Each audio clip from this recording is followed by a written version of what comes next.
Queridos irmãos e irmãs, hoje na liturgia que nos propõe a nossa mãe, a Igreja, recordamos o sinal de Jonas.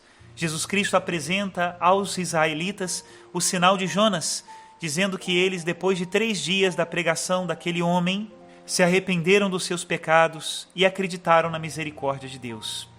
No entanto, ainda que Jesus Cristo pregasse muito tempo, o sinal da sua ressurreição ao 3º dia não foi o suficiente para que os judeus acreditassem.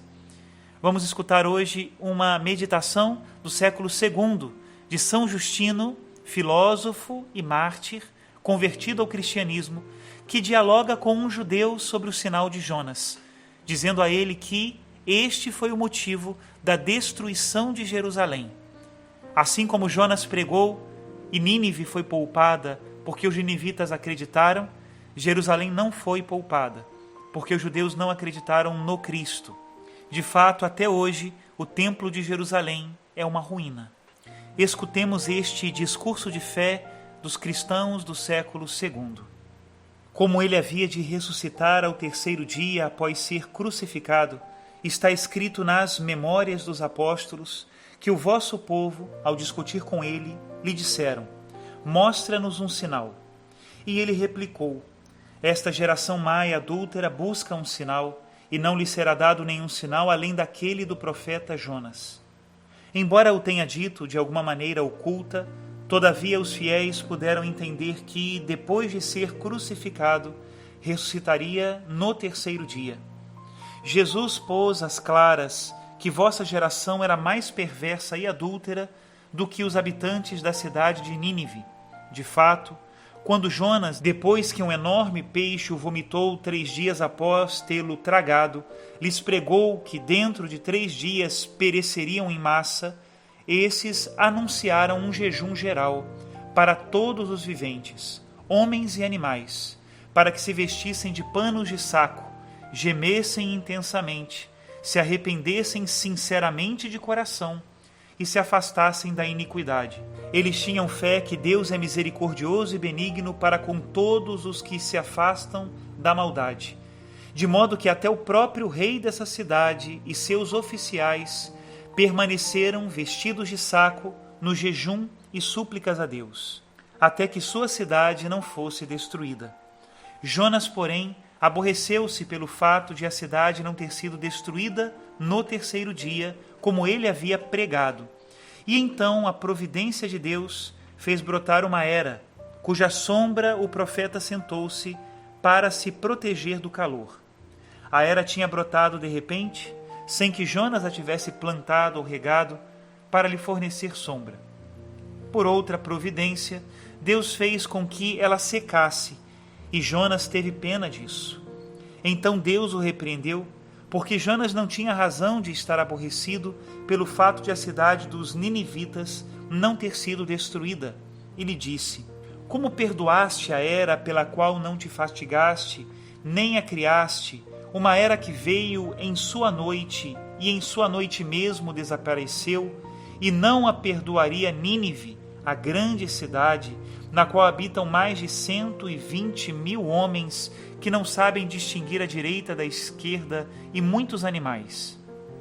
Apesar de todo o vosso povo reconhecer a história de Jonas e de que Cristo, estando entre vós, gritou que vos daria o sinal de Jonas, exortando-vos para que, ao menos com sua ressurreição dos mortos, vos arrependesseis de vossas más ações, e como os ninivitas clamasseis com lágrimas a Deus, para que a vossa nação e cidade não fossem tomadas e destruídas, como de fato aconteceu, vós, logo que soubestes que ele havia ressuscitado dos mortos, não só não fizestes penitência, mas, como eu disse antes, escolhestes homens especializados, e os enviastes por toda a terra, para que repetissem, como arautos, que uma seita sem Deus e sem lei se tinha levantado em nome de um Jesus da Galileia, que fora impostor.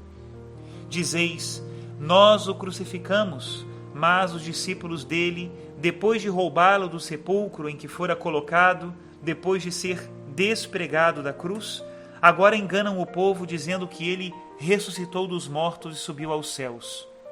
chegastes a caluniá-lo por ter ensinado estas doutrinas ímpias, iníquas e sacrílegas, que vós espalhais por toda a humanidade contra nós, que o confessamos como Cristo, Mestre e Filho de Deus. Finalmente, depois que vossa cidade foi tomada e a vossa terra ficou desolada, mesmo assim não fazeis penitência, mas vos atreveis a maldizer a ele e a todos os que nele creem. Todavia, nós não aborrecemos nem a vós, nem aqueles que, por vossa culpa, pensam todas essas abominações a nosso respeito. Ao contrário, rogamos que, pelo menos agora, façais penitência e alcanceis todos a misericórdia do Deus, que é Pai do universo, compassivo e misericordioso. Até aqui a citação de São Justino, filósofo cristão do século II. Ouçamos a pregação de Cristo, acreditemos em sua ressurreição e nos arrependamos dos nossos pecados. É tempo de conversão. Que o Senhor abençoe a todos em nome do Pai e do Filho e do Espírito Santo. Amém.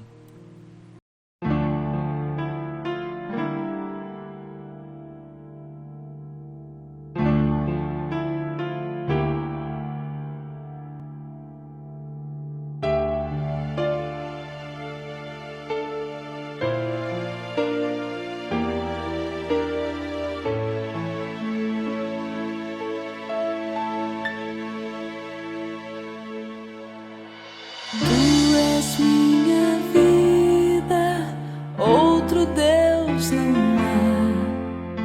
Tu és minha estrada, a minha verdade.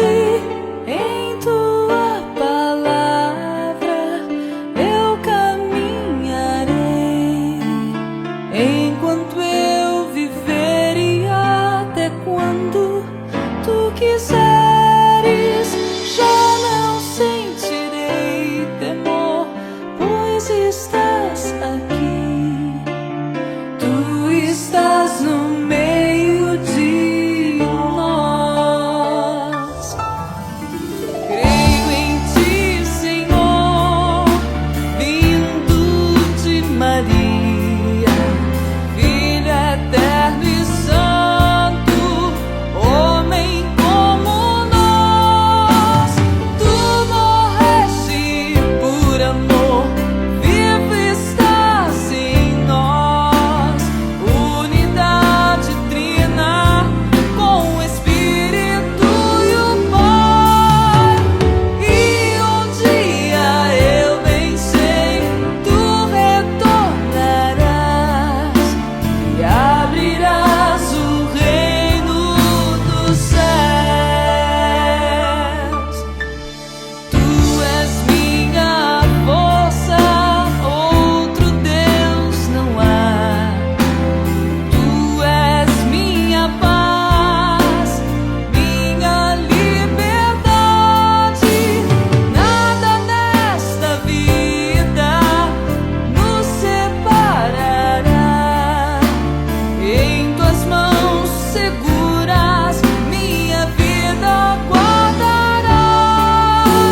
Eu não temerei o mal, tu me livrarás e no teu perdão viverei.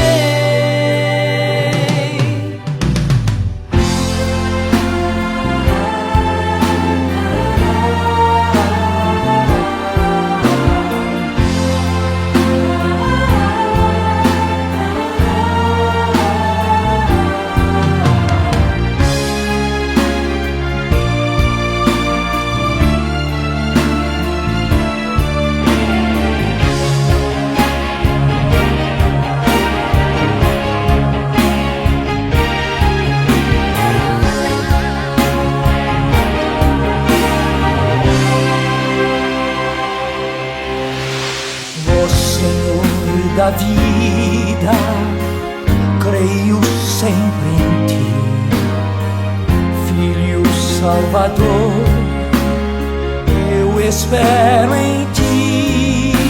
Santo Espírito de de amor desce sobre nós. No de 1000 caminhos nos conduzes a uma fé